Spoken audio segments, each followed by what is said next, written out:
केंद्रीय बजट 2026-27 अब बस कुछ ही दिनों में पेश किया जाएगा।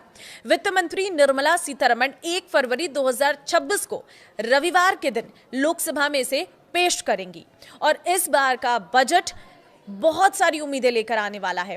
क्या सस्ता होगा, क्या महंगा होगा और किस सेक्टर को कितना बजट मिलने का अनुमान है, आज उसी पर चर्चा करेंगे। इस वीडियो में लास्ट तक बने रहिएगा। नमस्कार, मैं हूं आपके साथ ममता तिवारी और आप देख रहे हैं न्यूज़ 18 का डिजिटल प्लेटफॉर्म। देखिए, वित्त मंत्री निर्मला सीतारमण का ये नवा बजट है लगातार, जो स्वतंत्र भारत के इतिहास में एक बड़ा रिकॉर्ड है। इससे पहले मोरारजी देसाई ने सबसे अधिक 100 बार बजट पेश किया था, जिनमें से 8 पूर्ण बजट जबकि 2 अंतरिम बजट थे। सबसे खास बात यह है कि आजादी के बाद पहली बार कोई बजट रविवार को पेश हो रहा है, जो काफी ऐतिहासिक माना जा रहा है। पहले भी कभी कभी शनिवार को बजट आया था, जैसे 2015 में, 2016 में अरुण जेटली ने पेश किया था, लेकिन रविवार का ये पहला मौका है। इस बार बजट से आम जनता से लेकर इंडस्ट्री के अलग अलग एक्सपर्ट्स को कई सारी उम्मीदें हैं। किसानों को पीएम किसान, फसल बीमा, सिंचाई योजनाओं से पैसा अधिक मिलने की उम्मीद है, तो उद्योग जगत को ग्रोथ के लिए पॉलिसी सपोर्ट, टैक्स में आसानी और मैन्युफैक्चरिंग को बढ़ावा देने वाले ऐलान की उम्मीद है। ये बजट देश की अर्थव्यवस्था को मजबूत बनाने और आम आदमी की जिंदगी आसान करने वाला हो सकता है। लोग उत्सुकता से इंतजार कर रहे हैं कि वित्त मंत्री आखिर क्या क्या ऐलान करती हैं, क्योंकि ग्लोबल टेंशन के बीच ये बजट काफी अहम होगा। सबसे पहली चीज, टैक्स स्लैब में बदलाव की उम्मीद आप भी जरूर चाहते होंगे, क्योंकि एक्सपर्ट्स का मानना है कि इस बार सरकार पुरानी टैक्स रिजीम के स्लैब में बदलाव कर सकती है। अभी तक ओल्ड रिजीम में टैक्स जो स्ट्रक्चर है जस का तस बना हुआ है, जबकि नई रिजीम को लगातार अट्रैक्टिव बनाया गया है।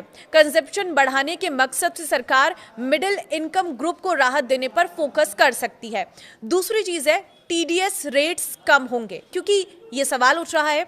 वर्तमान में अलग अलग ट्रांजैक्शंस पर कई टीडीएस रेट्स लागू हैं, जिससे टैक्स पेयर्स में कंफ्यूजन रहता है। बजट 2026 में सरकार टीडीएस रेट्स को सरल बनाते हुए इन्हें 2-3 स्लैब तक सीमित कर सकती है, जिससे जो कंफ्यूजन है वो बिल्कुल भी क्रिएट नहीं होगा और ये बहुत आसान हो जाएगा। तीसरी चीज जो है, ओल्ड रिजीम में स्टैंडर्ड डिडक्शन बढ़ सकता है। नई रिजीम में स्टैंडर्ड डिडक्शन 75,000 रुपए कर दिया गया है, जबकि पुरानी रिजीम में ये अभी भी 50,000 रुपए है। बढ़ती महंगाई को देखते हुए सरकार ओल्ड रिजीम में भी स्टैंडर्ड डिडक्शन बढ़ाने का ऐलान कर सकती है। चौथी चीज है, पति पत्नी के लिए जॉइंट टैक्सेशन। ICAI की सिफारिश पर सरकार पति पत्नी के लिए जॉइंट टैक्सेशन सिस्टम लाने पर विचार कर सकती है। इससे परिवार की कुल टैक्स लायबिलिटी कम होगी और टैक्स सिस्टम संतुलित बन सकता है।